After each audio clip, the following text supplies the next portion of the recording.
Hello दोस्तों, मैं गौरव कुमार आपका स्वागत करता हूं मेरे अपने YouTube channel the commerce care में।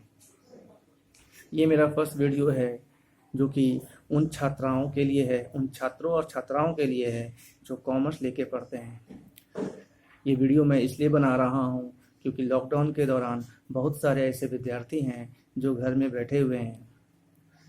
तो चलिए आपके लिए, आप सभी कॉमर्स के विद्यार्थियों के लिए मैं आज बीएमटी में एक चैप्टर है डिटर्मिनांट से संबंधित कुछ बातें मैं बताने जा रहा हूँ, कुछ क्वेश्चन बताने जा रहा हूँ। ठीक है, यदि अच्छा लगे तो चैनल को सब्सक्राइब करें और सब्सक्राइब करने के बाद जो वहाँ पर बेल बटन आता है उस बटन को क्लिक करें। इससे क्या होगा कि कोई भी वीडियो मैं जब अपलोड करूँगा यूट्यूब पे तो आपको नोटिफिकेशन मिल जाएगा और आप उससे अपने स्टडी को पूरा कर पाएंगे, अपने कोर्स को पूरा कर पाएंगे।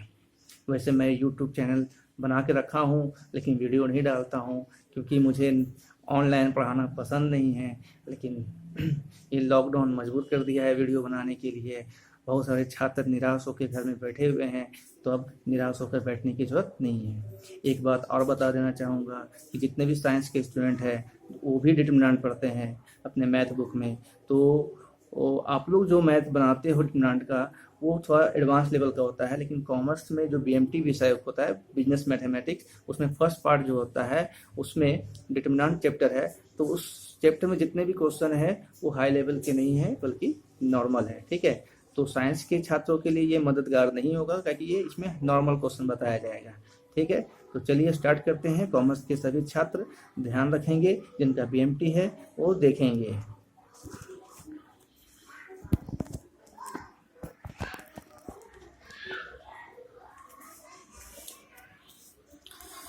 देखिए डिटरमिनेंट, सबसे पहले तो डिटरमिनेंट होता क्या है पहले ये आपको समझना होगा, जिसको हिंदी में सारणिक बोलते हैं। ठीक है, तो ऐसे तो परिभाषा अनेक तरीकों से दिया जा सकता है डिटरमिनेंट का, लेकिन मैं अपने तरीके से दे देता हूँ। मेरा भी एक तरीका है परिभाषा देने का, तो सुनेंगे और नोट करना है तो नोट कर लेंगे। ठीक है, क्योंकि वीडियो है, वीडियो रोक कर आप नोट भी कर सकते हैं।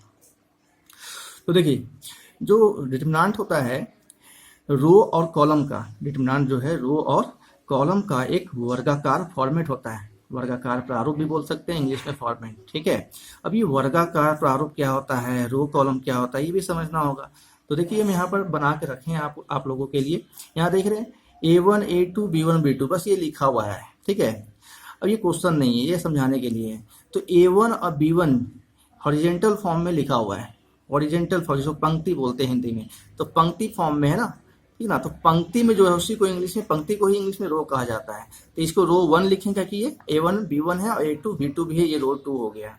फिर दूसरा कॉलम होता है, A1 A2 जो है कॉलम रूप में है और B1 B2 जो है कॉलम रूप में है। यहाँ नहीं समझ में आता है तो आप इसमें समझ सकते हैं, लिख दिए A1 और B1 जो है वो रो 1 है, R1 भी शॉर्ट में लिख सकते हैं, और A2 B2 जो है वो R2 है। ठीक है, और उसके बाद A1 A2 जो है वो आपका कॉलम 1 है और B1 B2 जो है कॉलम 2 है। इसको आप लोग C1 C2 के रूप में लिख सकते हो। ठीक है, अब बोलेंगे सर कि आप बोले कि ये वर्गाकार प्रारूप होता है, तो वर्गाकार तो है 2 रो और 2 कॉलम, तो कैसा प्रारूप बनेगा, वर्गाकार ही तो बनेगा। ठीक ना, वर्ग का क्या है, स्क्वायर का क्या डेफिनेशन है, जिसका चारों जो भुजा है वर्गाकार का क्या डेफिनेशन है, जिसका चारों भुजा जो है बराबर होता है। ठीक है, तो इसको यदि हम यहाँ पर लाइन खींचे तो लगभग वर्ग जैसा आकार बनेगा यहाँ पर। ठीक है, चलिए अब डिटरमिनेंट के बारे में आपका दिमाग में ये भी सवाल आ रहा होगा कि ये हर मैथ का जो भी मेथड होता है कुछ ना कुछ सॉल्व करता है, उससे कुछ कोई ना कोई समस्या हल होता है। तो डिटरमिनेंट से कौन सा समस्या हल होता है, तो डिटरमिनेंट से तो बहुत सारे प्रॉब्लम को आप सॉल्व कर सकते हैं, बहुत सारे क्वेश्चन को सॉल्व कर सकते हैं, लेकिन मैं आप लोगों को बताऊंगा, आप लोग 10th क्लास पास आउट होकर ही आते हैं 11th 12th में। तो 10th में आप लोग मैथ में पढ़े होंगे 2 चर वाले रैखिक समीकरण, जिसको इंग्लिश में लीनियर इक्वेशन इन 2 वेरिएबल बोलते हैं। ठीक है, तो 2 चर वाले रैखिक समीकरण को हल करने के लिए आप लोग कौन कौन सा विधि को सीखे थे, वहाँ पे बहुत सारा विधि सीखे थे, विलोपन विधि सीखे थे, तो वज्रगणन विधि सीखे थे, और भी बहुत सारे मेथड सीखे थे। तो आप डिटरमिनेंट के बारे में यदि जान जाते हैं तो डिटरमिनेंट से भी 2 चर वाले रैखिक समीकरण को हल कर सकते हैं। ठीक है, तो चलिए यहाँ पर सबसे पहले हम देखेंगे कि यहाँ पर हम लिखे हैं second order determinant. Second order determinant, अब सवाल है कि सेकेंड ऑर्डर डिटरमिनेंट लिखे क्यों मैं, तो देखिए जिसमें दो रो, जिस डिटरमिनेंट में दो रो और दो कॉलम होता है उसको बोलते हैं सेकेंड ऑर्डर डिटरमिनेंट। ठीक है, अब बोलिएगा ये जो लाइन दी है क्या दी है, ये बोले फॉर्मेट है डिटरमिनेंट का। ये आपको एक दो कॉलम इधर खींचना होगा, उसी के अंदर आप मेंबर को लिखेंगे। ये अंदर जितना भी चीज रहता है वो मेंबर कहलाता है, या एलिमेंट भी बोलते हैं इंग्लिश में। ठीक है, और ये त्रिभुज का जो साइन है इसको यहाँ पर ट्रायंगल नहीं बल्कि डिटरमिनेंट बोलेंगे, ये डिटरमिनेंट का साइन हो गया। ठीक है, अब हम लोग जानते हैं कि डिटरमिनेंट को सॉल्व कैसे करते हैं। ठीक है, तो सबसे पहले देखिए यहाँ पर फिर से हम लिए वही a1 इंटू b1 b2। ठीक है, इसमें कुछ ज़्यादा नहीं, इसको यदि फाइंड करना है इसका वैल्यू, इस डिटरमिनेंट का वैल्यू फाइंड करना है तो क्रॉस मल्टीप्लाई करते हैं। तो a1 को b2 से, पहले a1 को b2 से ही मल्टीप्लाई करना है, इधर पहले मल्टीप्लाई नहीं करेंगे, पहले a1 को b2 से, तो a1 इंटू b2, बीच में माइनस रखना है, और फिर a2 को b1 से करना है। पहले a2 इंटू b1 करेंगे, माइनस a1 इंटू b2 करेंगे तो गलत हो जाएगा। ठीक है, तो पहले इस इधर से ही। अब सवाल होगा कि सर ये आप तो रटवा दे रहे हैं, बोलेंगे कि सर तो रटवा रहे हैं, a1 इंटू b2 कीजिए, तो इजी है, लेकिन इसका कॉन्सेप्ट क्या है, इसका आधार क्या है, कहाँ से आया है, तो इसको यदि आपको सीखना है तो यहाँ पर आपको सीखना होगा वही दो चर वाले रैखिक समीकरण।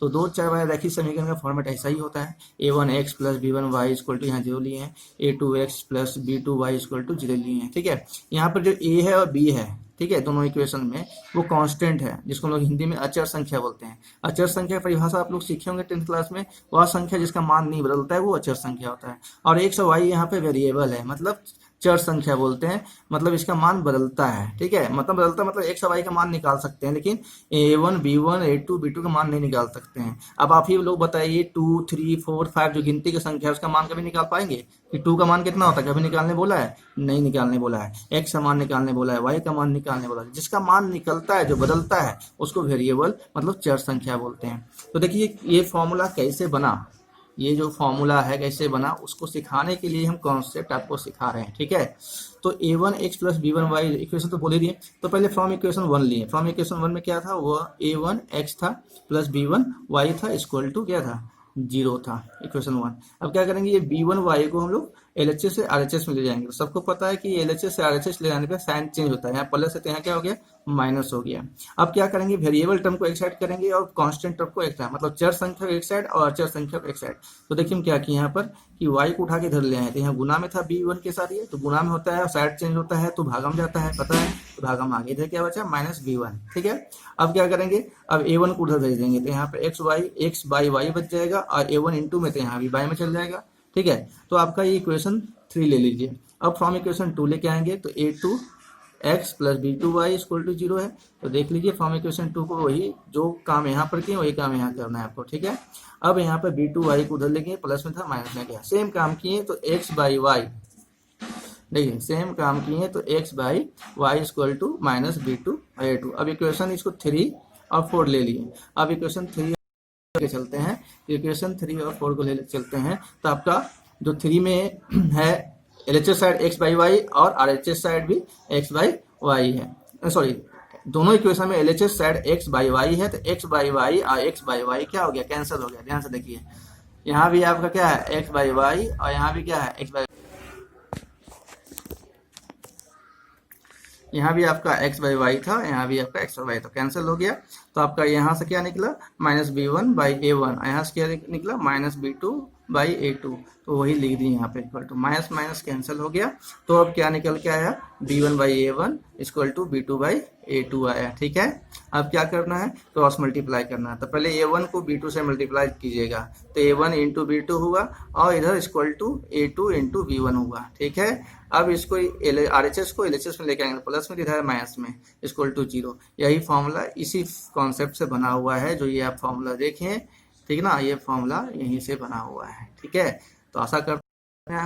अब चलिए क्वेश्चन सेकेंड ऑर्डर डिटरमिनेंट का सॉल्व करते हैं। एक क्वेश्चन एग्जांपल लिए हैं, इसमें देख रहे हैं रो में क्या है, फर्स्ट रो में 2 और 4 है, और सेकेंड रो में 5 और 2 है, और कॉलम में देखिए तो फर्स्ट कॉलम में 2 और 5 है, और सेकेंड कॉलम में 4 और 2 है। करना कुछ नहीं, इस फॉर्मूला सेट करना है, तो सीधा गुना करना है आपको, पहले इधर से इधर गुना करना है, तो 2 दूना 4 लिख दिए। अब बीच में माइनस बैठता है, फॉर्मूला माइनस है ही या कैसे आया कॉन्सेप्ट भी सिखा दिए। ठीक है, और 5 चौक 20, तो कितना हुआ माइनस 16।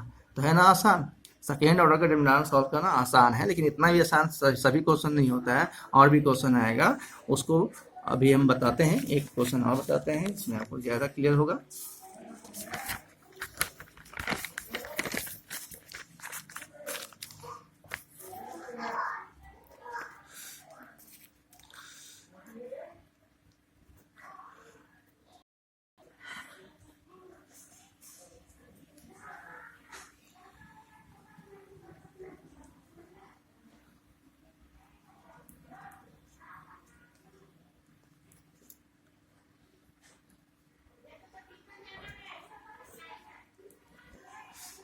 ठीक है, इस क्वेश्चन को देखिए, इसको सॉल्व करने बोला, लिखा है find the value of x, x का मान निकालना है। तो कुछ नहीं करना है, आपको पता है इक्वल टू 0 दिया हुआ है, डिटरमिनेंट इक्वल टू नहीं लिखना है। ठीक है, सीधा इस डिटरमिनेंट को तोड़ा कैसे जाता है, इसका मान कैसे निकाला जाता है, तो क्रॉस मल्टीप्लाई करते हैं। तो 4 को 6 से किए तो 6 चौक 24x, जिसमें माइनस बैठता है, 5 2 नहीं 10x इक्वल टू 0। ठीक है, तो 24x में 10x गया तो कितना बच गया, 14x इक्वल टू इधर कितना है 0। ठीक है, तो x का मान निकालेंगे तो 0/14, तो x का मान कितना आया यहाँ पे 0 आया। ये सही नहीं रहेगा।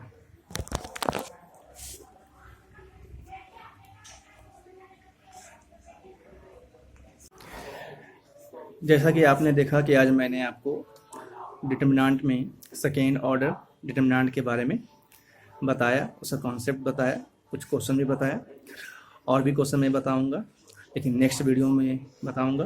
ठीक है, आज के लिए इतना ही। फिर से एक बार कर रहा हूँ, यदि अच्छा लगे वीडियो तो सब्सक्राइब करेंगे और जो बेल बटन है उस पर क्लिक करेंगे ताकि नोटिफिकेशन आपको मिलता रहे। नेक्स्ट वीडियो में आपको मैं सेकेंड ऑर्डर से संबंधित कुछ क्वेश्चन और बताऊंगा, और साथ ही साथ थर्ड ऑर्डर का डिटरमिनेंट किस प्रकार से सॉल्व होता है उसका जो कॉन्सेप्ट है वो भी बताऊंगा। ठीक है, तो चलिए नेक्स्ट वीडियो में मिलते हैं।